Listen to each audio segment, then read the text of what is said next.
Hello বন্ধুরা, আজকে আমরা পঞ্চম শ্রেণী 2026 সালে 12 পৃষ্ঠার প্রথম অঙ্কটি করার চেষ্টা করব। 537 থেকে 10 ভাগ করলে কত হয়? আমি তোমাদের করে দেখাচ্ছি।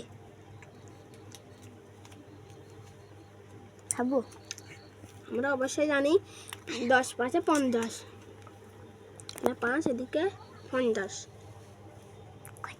3 এদিকে 6, এখানে হবে 3 3 10 30, 3 ওদিকে হবে 30